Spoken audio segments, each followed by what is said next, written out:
Welcome to basics academy. আজকে আবার একটা নতুন এবং খুব এক্সপ্লোসিভ ভিডিও নিয়ে। তো আমার কাছে আছে আমরা এখানে nitric acid, concentrated nitric acid, আর এখানে আছে কপারের একটা মেটাল আছে। সো এটা এখন এখানে দেওয়ার পরে দেখবো কি রিয়াকশন হয় এবং আপনারা এনজয় করেন এই রিয়াকশনটা। আমরা বারবার বলছি যে এটা এক্সপার্টের দ্বারা করা হয়, আপনারা বাড়িতে কখনো ট্রাই করবেন না, ঠিক আছে? চলো আমরা দিয়ে দেখি কি হয়।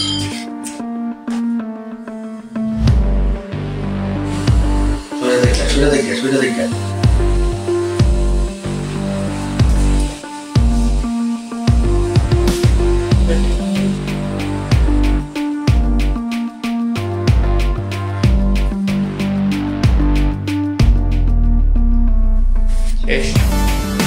ম্যাজিক এই মেটালটাই নেই, এটার মধ্যে কোনো মেটালই নেই, শেষ, সব ডিসলভ হয়ে গেছে। এইবার আমরা কোনো মেটাল নেই, দেখুন ভিডিওটা একটু দেখালে ভালো হয়। কোনো মেটাল নেই এটার মধ্যে, আর এটা কালারটা একটু দেখলে ভালো হয়, এটা গ্রিন কালার হয়ে এসছে। এবার আমি তালাটা দেবো, ছোট্ট একটা তালা, বেশি ইনভেস্টমেন্ট নেই আমাদের, তো ছোট্ট মোট্ট একটা তালা দিয়ে দেখি কি হয়।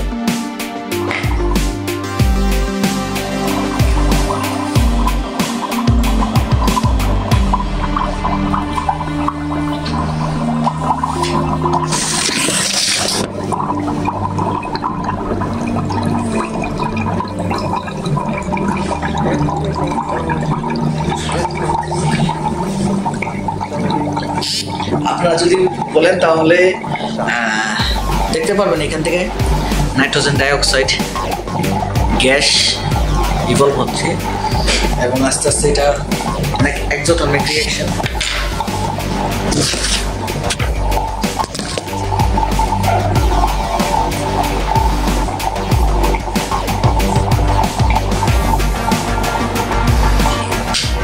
বারবার বলছি বাড়িতে কখনো করবেন না একা, এটা এক্সপার্টের দ্বারা করা হয়।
এইবার আমরা দেখতে চলছি যে রিঅ্যাকশনের পরে প্রচন্ড বাজে স্মেল, রিঅ্যাকশনের পরে কতটুকু কি হয়েছে দেখি, কতটুকু তালার কন্ডিশন কি রকম।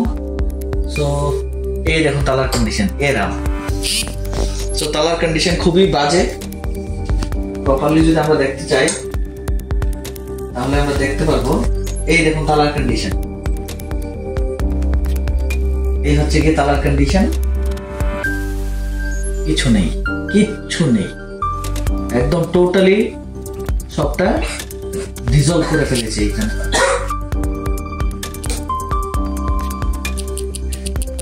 সো এটাই হচ্ছে গিয়ে নাইট্রিক অ্যাসিড। খুব সতর্কে থাকবেন এইসব অ্যাসিড থেকে, কারণ এইসব অ্যাসিড খুব ভয়ানক হয়, খুবই রিয়েক্টিভ হয়। তো আজকের ভিডিও এতটুকুই। আপনাদের যদি কোনো অন্যান্য নতুন ভিডিও সায়েন্স এক্সপেরিমেন্ট দেখতে ভালো লাগে আপনারা কমেন্টে জানাবেন, তখন আমি চেষ্টা করবো যে এরকম কোনো ভিডিও বানাবো। Thank you.